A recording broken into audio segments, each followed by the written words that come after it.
चाशिमोरी homies, तो आ गए तुम लोकिज्म का एक और नया फैबुलस चैप्टर देखने के लिए। भाई इस चैप्टर में जो हुआ वो तो किसी को एक्सपेक्ट नहीं था कि ये हो भी सकता है। हाँ ये तो एक्सपेक्टेड था कि पेशेंट जो तो मारा जाएगा, खैर सबको ही पता था, बट ये बंदा मारेगा ये एक्सपेक्ट नहीं था। खैर बहुत बंदों ने थ्योरी तो बनाई थी कि ये अच्छा बंदा है, वो तो अगले चैप्टर में पता चलेगा कि अच्छा है कि नहीं। चलिए बिना बकवास के चैप्टर स्टार्ट करते हैं। क्या ये सच में हो गया? मैं कुछ हिल भी नहीं पाया, रिएक्ट भी नहीं कर चुका, इतना फास्ट था ये। द मूनलाइट शॉर्ट स्टाइल, ये चाइना में भी मूनलाइट स्टाइल को बहुत ताकतवर मानते हैं। वैसे ये इतना डिफिकल्ट है डेवलप करने में कि इसके बस 4 ही फॉर्म है कि कोई मास्टर कोई क्लोज भी नहीं आ चुका कि एक नया फॉर्म डेवलप कर सके। और तू कह रहा है कि तूने एक गड्ढे में नया फॉर्म डेवलप कर लिया? तू क्या?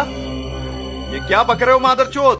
छोटे देश के कीड़े, तू कह रहा है कि तूने डेवलप कर लिया जो एक बड़ा शक्तिशाली नेशन नहीं कर पाया। अपेचियन जो को तो आ गया था गुस्सा, वो तो अपने जोरों शोरों से स्ट्रेंथ स्पीड सब कुछ लगा के गो किम पे अटैक कर देता है। और तुम्हें लगता है गो किम को कुछ फर्क पड़ेगा इससे? वो तो मजे से अपना डॉज करे जा रहा था। मैं मानता हूँ कि तू स्ट्रॉन्ग है, पर जो तू ये बकवास कर रहा है ये कुछ ज्यादा नहीं बढ़ गई? तू बस बकवास करता है। अब मैं दिखाऊंगा तेरे ऊपर भी कोई बंदा रहता है। इतने में वो फिर अटैक कर देता है और अपना गो किम फिर डॉज कर लेता है। तू इतनी बकवास करता है और तेरे पे बस यही दिखाने के लिए डार्क क्रोकोडाइल आफ्टर शॉक। तू इतनी स्पीड में मूव करता है कि तेरी आफ्टर इमेज बन जाती है ना? जिससे तू बात कर रहा है वो मेरी आफ्टर इमेज है। और इस पॉइंट पे गो किम भी मेरे को शॉक ही दिख रहा है। वैसे शॉक क्या वजह से सरप्राइज कह दो। और मैडम मैं मजाक नहीं कर रहा, मैं बस ये तेरे को इस वजह से दिखा रहा हूँ क्योंकि तेरे पे और कुछ है नहीं दिखाने के लिए। और इतने में अपना गो किम भी 6th फॉर्म यूज कर देता है, टोर्नेडो पोटैटो। भाई नाम तो इसके जैसे ये रखेगा। और फिर 7, 8 फॉर्म यूज कर देता है। इतने में अपना क्रोकोडाइल खत्म हो जाता है। मैं 7 कॉन्टिनेंट स्टार में से एक इतनी आसानी से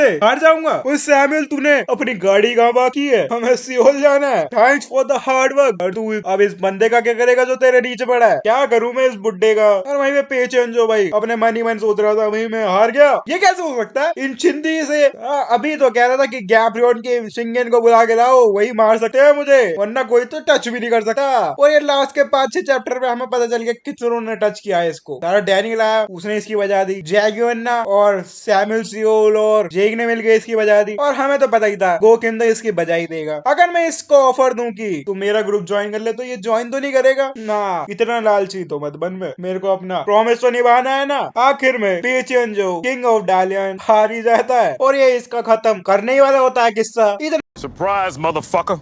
में गो किम पे अटैक हो जाता है। और वो अटैक किसका था? भाई तू कौन है? ये एक बाहर का टट्टू? मैं कोई बाहर का टट्टू वट्टू नहीं हूँ बाहर का। मैं हूँ राशिद भाई, पूरा नाम नहीं बोल रहा हूँ। ये भी 1000 स्वॉर्ड लीडर का मेंबर है। और हम क्या देखते हैं, राशिद भाई तो अकेला आया नहीं, वो तो अपनी सारी टोली को बुला के लिया है। ये तो चीटिंग है। ये कैसे 1v1 चल रहा है? ये 1v गैंग मैंग कैसे हो गया? और जो ये बंदे हैं ये क्रिमिनल को ही बुला के लिया है जो इधर थे कि भाई कह रहा अगर हम चले जाएंगे तो ये भी तो होमलेस बन जाएंगे। तो ये अपना होम को बचा रहे हैं भाई। और इसे भी पता है कि ये ज्यादा इतने तगड़े बंदे नहीं है, पर ये इनको रोक तो सकते हैं अभी जब तक हम भाग जाते हैं। और अपना राशिद भाई से भगा देता है, कहता है भाई हेलीकॉप्टर है, हेलीकॉप्टर से भग जाइए दालियान। और मुगेन हाँ इसे लेके चले जाता है। मुगेन वाह तू क्या कर रहा है? ये तेरी इंजरी मेरे से भी ज्यादा वाजिब, मेरे को उतार और तू अपनी इंजरी को ट्रीट कर। तू डार्क ब्लड यूज कर सकता है ना भाई, तू यूज कर अपना, पहले तो तू अपने आप को सुधार पहले। बॉस तुम्हारे पास वो सील तो है ना, आज हम रिट्रीट कर लेते हैं इसी बात पे। बहुत सारे भाग जाते हैं, फिर बाद में वापस आएंगे तगड़े होके। अभी तो कॉपी खोद दी इन्होंने हमारी, बाद में हम इनकी कॉपी खोद देंगे। क्या हो गया अगर मैं बाद में खड़ा नहीं हो पाऊंगा तो? खोद देना आप गोपी भाई। जब हम वापस आएंगे हम इंचियोन को ही नहीं पूरा कोरिया को अपने अंडर कर लेंगे। हाँ जैसे जेम्स जी तो होने देगा। भाई क्या समझता है ये? अभी गोकिम से तो हार के आ गया और ये बनेंगे कोरिया के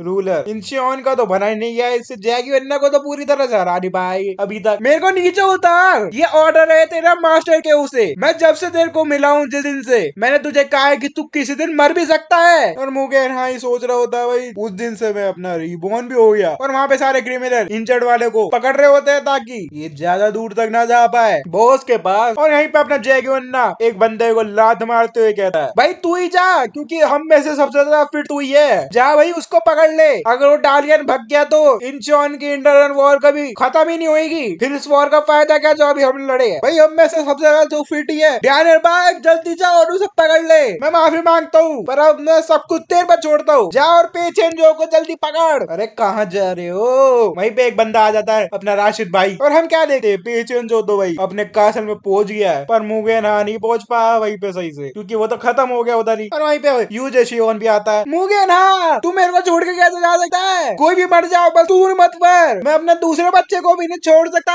मेरा दूसरा बच्चा भी मर गया। जिस दिन से आप मिले हो उस दिन से आपने एक प्रॉमिस तो निभाया मेरा कि कभी मेरे को अकेला नहीं छोड़ोगे, और यही बोलते हैं अपना मुगेन हाँ तो टाटा बाय बाय हो गया, और अपना क्रोकोडाइल फूट फूट के रोता है उसकी याद में।